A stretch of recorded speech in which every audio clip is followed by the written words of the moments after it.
Assalamualaikum warahmatullahi wabarakatuh. Di sini saya Dendi Ferdiansa akan berdiskusi santai ya pemirsa mengenai kebahagiaan seperti apa yang paling utama, kebahagiaan yang harus dilakukan oleh Muslim, Ya, kebahagiaan apa yang seharusnya diamalkan oleh Muslim, dan sampai kebahagiaan itu bisa dirasakan secara tenang oleh Muslim khususnya ya. Karena mungkin nanti akan dijelaskan lebih lanjutnya dengan narasumber kita. Tapi sebelumnya saya akan buka dulu channel ini guys, diskusi santai di channel YouTube saya dan nanti saya yang jelaskan. Oke, langsung saja mungkin di sini saya mengundang narasumber siapa namanya? Muhammad Subur. Dengan Muhammad Subur Ramadan. Beliau aktif di berbagai macam kegiatan di masyarakat, khususnya para pemuda ya. Beliau juga aktif di berbagai masjid, aktif di berbagai organisasi, khususnya membahas seputaran Islam atau yang kita sering kenal sebagai ngopi, ngobrolkan perkara iman gitu ya. Oke, langsung saja. Mungkin jelasin dulu Subur ini tinggalnya di mana gitu kan ya, kegiatannya apa saja gitu ya, terus kajian-kajian apa saja yang sudah dilakukan selama ini. Silakan. Ya, perkenalkan nama saya Muhammad Subur Ramadan, tinggal di situ Sifat Tahunan, Balenah. Aktif di berbagai macam apa kegiatan apa sebelumnya? Yang pertama mengaji Ya, di masjid. masjid. Yang kedua berbagi nasi Nasi. setiap hari Jumat. Wih, masya Allah. Jadi kegiatannya selain untuk diri sendiri, tapi ada untuk masyarakatnya. Ya, Ada bakti sosial kepada masyarakatnya. Ini cukup saling menarik. merasakan. Ya, saling merasakan keindahan, saling berbagi sesama gitu ya. Masya Allah ya guys ya. Mudah-mudahan konten ini bermanfaat. Jadi harus tonton ini sampai selesai. Oke, langsung saja mungkin sekarang saya sebutnya apa? Kang Subur, Ustadz Subur atau apa? Wah, biasa aja lah. Kang Subur aja ya, Kang Subur lah. Karena yang saya tahu ya, kalau orang yang berilmu itu biasanya ada sebutan di belakang namanya gitu. Jadi sebagai apa ya, keutamaan orang yang berilmu. Jadi ya, bisa disebut Ustadz, Syekh, Habib atau Kang gitu ya. Karena kita sama-sama orang Sunda guys, sami-sami ti Sunda, getih Sunda gitu ya. Betul Kang Subur? Sundanis. Sundanis people gitu ya. Jadi saya sebut saja Kang Subur ya, Ya, biar Kang tidak jaraknya jauh, biar tidak ada apa ya, sesuatu yang disegani atau tidak, kita sama lah. Karena Muslim itu sama, tetapi amal yang membedakannya ya. Ya, itu Betul. Oke, langsung saja. Kang Subur, mungkin kita akan membicarakan apa sekarang? tentang kebahagiaan sejati. Kebahagiaan sejati. Oke, sangat menarik. Judulnya sangat mantap. Sangat mantap, menarik ya, kebahagiaan sejati. Oke, mungkin pertanyaan pertama, mungkin apa sih Kang Subur kebahagiaan itu? Yang pertama, kebahagiaan itu tidak dirasakan nikmat ketika melakukan sesuatu yang pas dengan kadarnya atau pas dengan kemaksudannya, itu sangat wow lah. Oke, jadi kebahagiaan itu kata beliau jadi sesuatu yang dirasakan dan ketika perasaan itu enak ingin dibagikan ya, ingin dibagikan kepada masyarakat, kepada teman ataupun kepada keluarga gitu. Jadi kebahagiaan itu sangat-sangat bagus bagi seorang yang beriman, khususnya bagi umat Muslim gitu ya. Karena kata beliau ketika kita sudah mendapatkan kebahagiaan, tentu kita harus siarkan kepada masyarakat ataupun kepada teman kita. Oke. Nah, sekarang kita langsung kepada intinya, yaitu kebahagiaan di Islam itu seperti apa sih Kang Subur? Jadi sebelumnya, jadi di Islam itu kan luas ya. Agama Islam itu kan agama yang rahmatan lil alamin. Jadi bukan hanya tentang umat Islam saja, tetapi seluruh manusia dibahas ya di Islam ya. Itu baik itu bermuamalah, berinteraksi, bernegara, bersosial, termasuk ini yang kita kaji tema ini tentang kebahagiaan. Jadi bagaimana sih kebahagiaan di Islam itu yang sebenarnya, atau astagfirullahaladzim. Balelo guys, karena narasumbernya sangat terhormat ini. Masya Allah. Jadi bagaimana kebahagiaan sejati bagi umat Islam? yang utama itu yang paling saat ini kagum, yaitu saling mengingatkan dalam kebaikan. Subhanallah, karena tidak banyak orang yang saling menasihati dalam kebaikan di zaman sekarang. Lihat contoh-contoh gitunya, yang 1000 pertama ingatnya buat hal-hal yang tidak baik. Tapi kan kalau kita saling menasihati dalam kebaikan, walaupun sedikit tapi akan berarti selamanya itu tuh. Malahan mah kalau di surat Al-Imran 103 itu teh menceritakan tentang saling menyelamatkan, tentang seorang sahabat berjamaah. Enaknya saling berjamaah dan tidak pernah berpecah belah, sehingga di situ merasakan kebahagiaan sejati. Tidak hanya di dunia tapi di akhirat pun saling menyelamatkan, dan pokoknya the best lah itu. Oke. Jadi beliau bukan hanya dari sudut pandang beliau yang sudah kaji tentang kebahagiaan, tapi beliau mengutip dari Al-Quran yang merupakan pedoman umat Islam. Beliau mengutip di Al-Imran ayat 103 yang pada dasarnya kita itu harus saling mengingatkan, saling mengajak, saling merangkul, menasehati. Supaya apa? Supaya bareng-barengan ya, dengan sahabat, dengan teman, dengan keluarga. Ketika kita merasakan bahagia, kita harus ngajak gitu kan ya. Ketika kita senang, kita ngajak, khususnya dalam beragama Islam gitu kan ya. Oke. Tadi ada disebutkan oleh Kang Subur bahwasanya salah satu fungsi kebahagiaan itu untuk memutuskan tidak berpecah belah gitu ya, supaya tidak berpecah belah, supaya tidak bercerai-berai.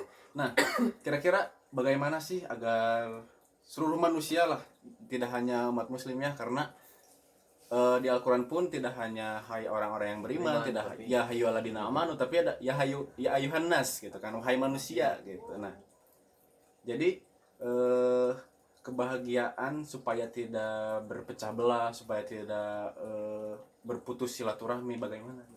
Yang pertama itu jalin kedekatan, akhlak pribadi sesama. Pertama, kalau tidak berpecah belah, bercerai-berai, cuma ikatan baik sama teman, yaitu saling menasihati dalam keadaan sholat berjamaah. Itu akan tidak akan lah berpecah belah, bercerai-berai. Yang kedua, saling menasihati dalam kebaikan, tentang sapuna, bercontoh kebaikan, yuk orang ngaji, yuk hal yang baik lah, yang sepele tapi dikenang lah gitu ya. Yang kedua, yang ketiga, pada berjamaah. Nah, itu yang paling pokok, paling berjamaah. Karena the best lah kalau kita sama-sama babarangan gitu, misalnya ngopi ngobrol ke hal iman kayak sehingga kan didinya teh aya gitu non, saling bertukar pikiran, saling non mencurahkan isi hati, sehingga solusi pun ada jawabannya gitu ya. Begitu ya, tiga poin utama yang paling penting supaya kita tidak bercerai-berai atau tidak putus tali silaturahmi ya sesama manusia, khususnya mungkin antara banyak lah gitu ya, muslim yang satu dengan muslim yang lain ya, mungkin banyak ya. Tapi ternyata guys, setelah saya amati kata-kata beliau, ternyata hal-hal kecil yang bisa membuat besar gitu ya. Tadi satu, paling sederhana mengajak sholat. Nah, Kang Subur, mungkin setiap diskusi, setiap tempat, mungkin bagi orang yang beriman pasti senantiasa ngajak sholat ya. Mungkin bagaimana sih supaya teman-teman kita mau diajak sholat, mau diajak bebarengan ke masjid gitu kan ya, mau diajak apa ya, setidaknya tidak tinggalin lah bahasa Sundanya itu sholat 5 waktu. Bagaimana sih caranya? Dulu pernah di pabrik lah, ya, sama teman, kalau waktunya sholat ajak sholat, tinggalin hal yang lain, utamakan sholat. Waktu lagi main game, saya ingatkan sholat. Sholat mah penting kan 5 menit, tapi main game mah setengah jam, mending sholat heula. Nah, itu hal yang sedikit tapi bikin orang itu dikenang lah. Mungkin dengan perumpamaan atau sebuah apa ya, menakut-nakuti atau kasar gak ya. Jadi gini, misalnya bagi orang-orang yang susah diajak, ayo orang sholat, apakah kita kasih analogi atau contoh? Hey, kita tidak tahu waktu kita sampai kapan, belum tentu kita masih hidup besok gitu kan ya. Apakah ajal kita akan sekarang, besok, atau nanti gitu kan, tidak tahu ya.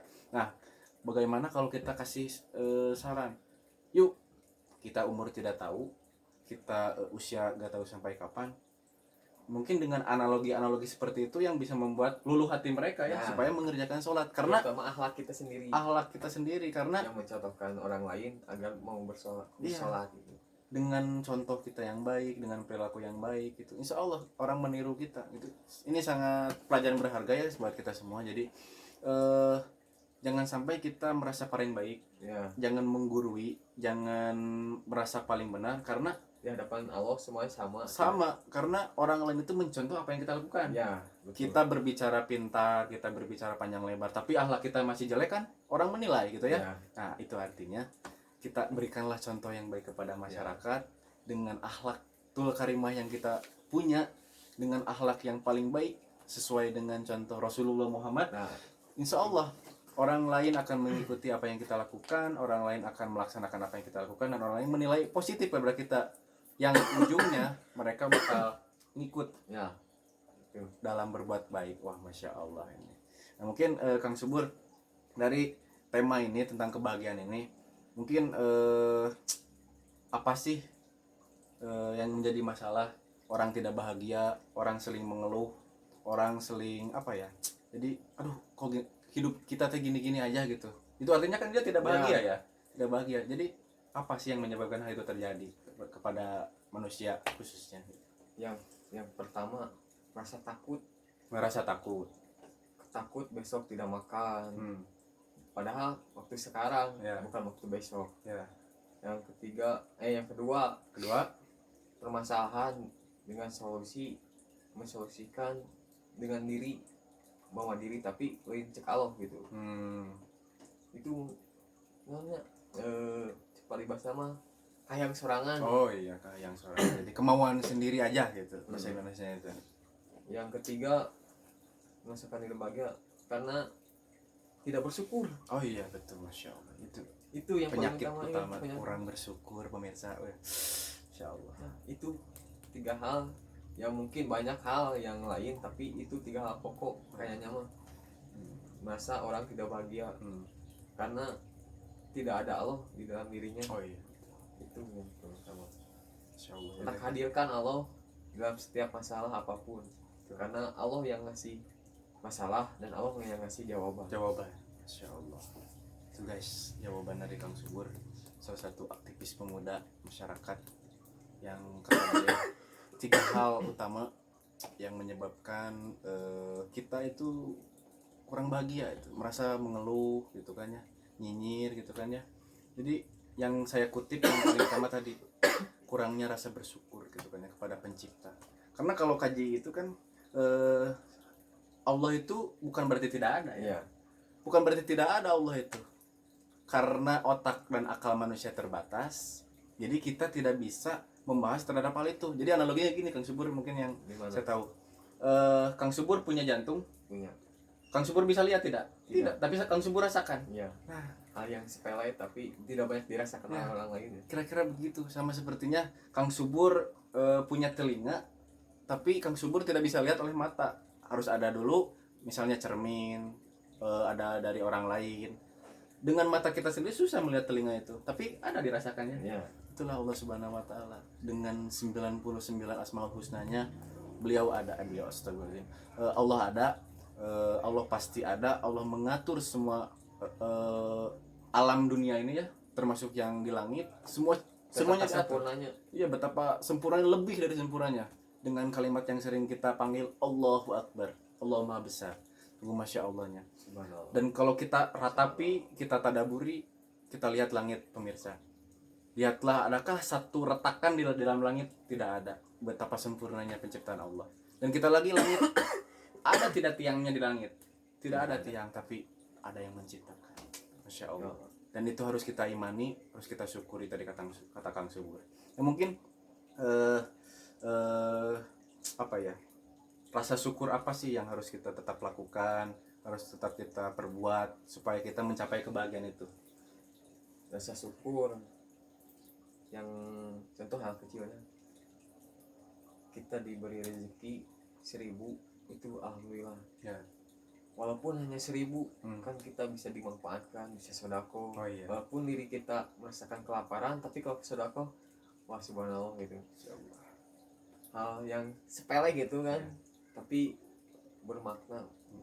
Allah tidak akan menilai seberapa besar kita menunjukkan uang ke dalam kotak, tapi seberapa ikhlas kita Ikhlas. memberi itu. Insyaallah gitu ya.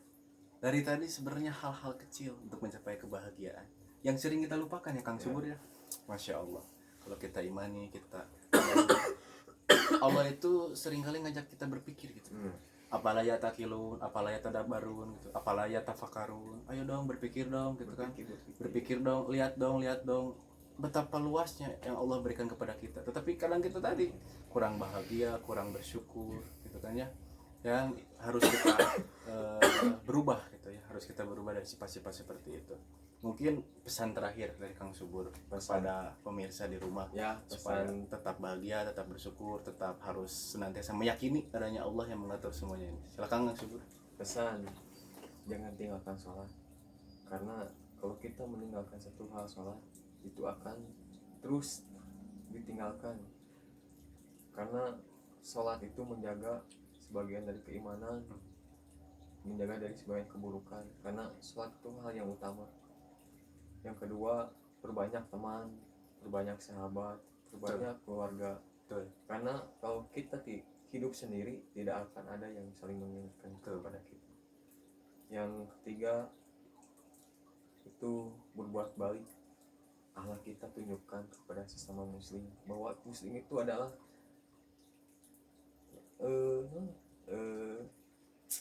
kalau itu mah kalau dibilang mah dengan muslim itu orang baik sih, baik, adabnya, akhlaknya, Ya. sehingga banyak contohnya Rasulullah Muhammad. Ya.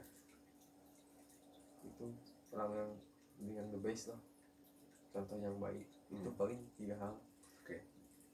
yang saya pesankan kepada kalian: sholat, berbuat baik, dan jaga akhlak. Jaga. Masya Allah. Yang pertama, perbanyak teman, Masya Allah. ngopi. Kopi. Bisa. Alhamdulillah kali ini kita banyak sekali ilmu yang didapatkan pada diskusi kali ini. Banyak sekali pelajaran-pelajaran baru yang seringkali kita lupakan dan seringkali kita tinggalkan. Ternyata hal yang kecil kita lupakan, padahal itu sesuatu yang besar. Insyaallah, terima kasih Kang Subur Ya, sama-sama kali telah ini. berdiskusi dengan Maaf saya. kalau bahasanya campur-campur. Tidak apa-apa, kita Sundanese people. Sundanese People, pemirsa. Oke. Pemirsa yang dirahmati Allah semuanya, terima kasih telah menonton. Jangan lupa tonton terus kita. Nah, betul, diskusi kita ya, Dendi dan Subur gitu kan ya. Mudah-mudahan beliau tetap sehat, Amin. tetap diberikan rezeki oleh Allah Subhanahu wa taala, dan kita semua diberikan kesehatan, istiqomah dalam beragama Islam. Terima kasih guys. Jangan lupa ya, like, komen, dan subscribe. Dengan subscribe artinya kalian mendukung channel ini supaya tetap eksis. Supaya tetap Jaya lah. memberikan pesan-pesan Islami yang dapat bermanfaat bagi umat dan agama. Terima kasih. Wallahul muwaffiq ila aqwamit thoriq. Wassalamualaikum warahmatullahi wabarakatuh.